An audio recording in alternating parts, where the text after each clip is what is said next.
پھر ان 100 دیناروں کو جمع کر کے اکٹھے کر کے اس کے پاس لے گیا، لیکن جب میں غلط نیت سے اس کے پاس بیٹھا اور وہ میرے پاس آ گئی اور میں پوری طرح اس پر حاوی ہو گیا اور وہ میرے قبضہ میں آ گئی، تو اس عورت نے کہا اللہ سے ڈرو۔ تو میرے دل میں اے اللہ تیرا ڈر آ گیا اور میں تیری بارگاہ میں جواب کیا دوں گا؟ تو میں ڈر گیا اور وہاں سے اٹھ کر کھڑا ہو گیا۔ تو جانتا ہے میں نے یہ کام صرف تیری ہی رضا کے لیے کیا ہے اور میں نے وہ 100 دینار بھی چھوڑ دیے۔ میں تجھ سے اپنے اس نیک عمل کا واسطہ دے کر یہ دعا کرتا ہوں کہ ہمارا راستہ کھول دے اور اس پتھر کو دور ہٹا دے۔ چنانچہ اس کی دعا قبول ہوئی، پتھر تھوڑا سا مزید سرکا اور روشنی ہوئی اور روشنی کی اور زیادہ لکیر اندر آنے لگی۔ پھر اس کے بعد تیسرے نے دعا کی، یا اللہ میں کاروبار کیا کرتا تھا، ایک مزدور میرے پاس تھا جس کی اجرت کچھ چاول تھی، لیکن میں اجرت اس کو جب دینے لگا تو اس کو کسی بات پر مجھ سے ناراض ہو کر چلا گیا، اجرت نہیں دی اور وہ ویسے ہی چھوڑ کر چلا گیا، لیکن میں اس کو ڈھونڈتا رہا۔ جب وہ نہیں ملا تو میں نے وہ چاول جو اس کی اجرت کے طور پر میرے پاس موجود تھے اپنے کاروبار میں انویسٹ کر دیے اور کاروبار میں ترقی ہوئی کہ جس سے وہ کاروبار بہت ہی زیادہ پھیلا۔ میں نے بہت زیادہ مال مویشی لیے، وہ سارے کے سارے اس کے پیسوں کے تھے۔ تھوڑے سالوں بعد وہ شخص آیا اور مجھ سے اپنی اجرت مانگنے لگا، تو میں نے اس کی اجرت دی اور ساتھ ہی میں نے اس کو یہ کہا کہ یہ سارے مال اور مویشی ساتھ لے جاؤ۔ جب میں نے اس کو سب کچھ ساتھ لے جانے کو کہا تو اس نے کہا تو مجھ سے یہ بات کیوں کہہ رہے ہو کہ میں مال مویشی اپنے ساتھ لے جاؤں؟ تو میں یہ کیوں کر لے کر جاؤں گا؟ میں نے کہا یہ ساری اس چاولوں کی اجرت ہے جو میرے پاس تمہاری امانت تھے، میں نے اس کا کاروبار کیا، اللہ نے اس کاروبار میں برکت ڈالی، خدا کی قسم یہ سارے کا سارا مال اور مویشی اسی کاروبار سے ہیں، تم یہ سارے ہی لے جاؤ۔ چنانچہ وہ سارے مال اور مویشی لے گیا۔ اے اللہ میں نے یہ صرف تیری ہی رضا کے لیے کیا ہے اور تو یہ جانتا ہے کہ میری دعا کو سن لے اے اللہ، اور میرے اس نیک کام کے وسیلے سے اس پتھر کو ہٹا دے۔ چنانچہ اس کی دعا قبول ہوئی اور پتھر وہاں سے ہٹا اور راستہ مکمل صاف ہو گیا۔ تو تینوں نے نکل کر اپنی اپنی راہ لی۔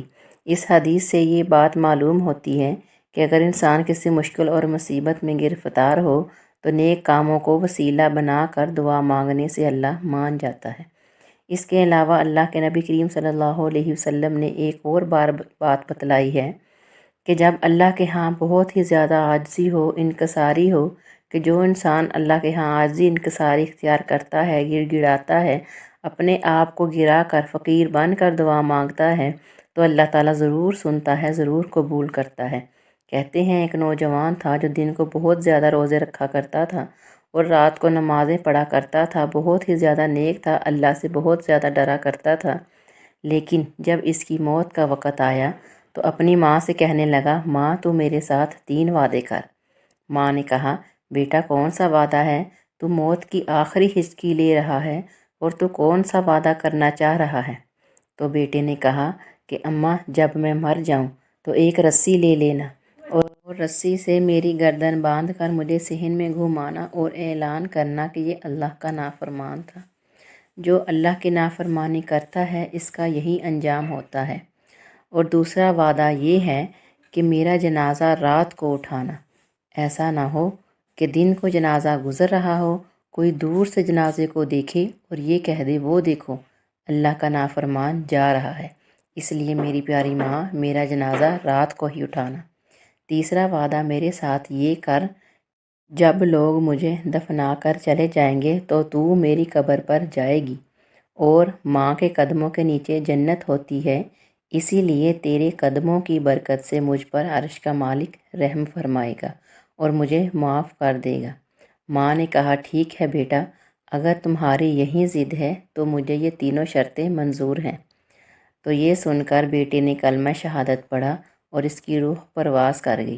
پھر ماں نے پہلا وعدہ پورا کیا، رسی منگوائی، جب گلے میں ڈالنے لگی تو گھر کے کونے کونے سے یہ آواز آنے لگی، خبردار خبردار، یہ رب کا دوست ہے، رب کا بہت ہی فرما بردار ہے، رب کے دوستوں کے ساتھ ایسا سلوک مت کر۔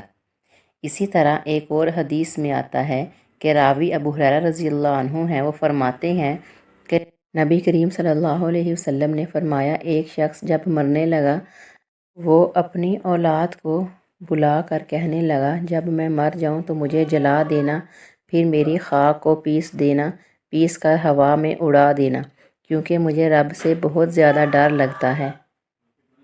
میں رب کے سامنے کیسے حساب دوں گا، اس لیے تم مجھے اڑا دینا۔ جب وہ شخص مر گیا تو اس کی اولاد نے اسی طرح کیا، اس کو اڑا دیا۔ پھر اللہ نے زمین کو حکم دیا، اس کے ذروں کو جمع کرو۔ پھر اس کے ذروں کو زمین نے جمع کیا۔ پھر اللہ نے حکم دیا، اس کا وجود بناؤ، تو اس کا وجود بن گیا، اور اسی شکل میں وہ اللہ کے سامنے آ کر موجود ہو گیا۔ پھر اللہ نے پوچھا، تو نے ایسا کیوں کیا؟ تو اس نے کہا، یا اللہ، میری ہمت نہیں تھی تیرے سامنے کھڑے ہونے کی، کہ تو بہت بڑا ہے، تجھ سے حساب کتاب دینے کی تجھے ہمت نہیں تھی، اس لیے میں ڈر گیا، اسی لیے میں نے ایسی وصیت کی۔ تو اللہ نے فرمایا، جا، میں نے تجھے معاف کیا، لیکن اگر دعا پھر بھی قبول نہ ہو تو کمزور، ضعیف، بیماروں، محتاجوں کا واسطہ ذکر اللہ سے دعا کی جائے، اللہ تعالیٰ ضرور مان لیتا ہے، ضرور قبول کرتا ہے۔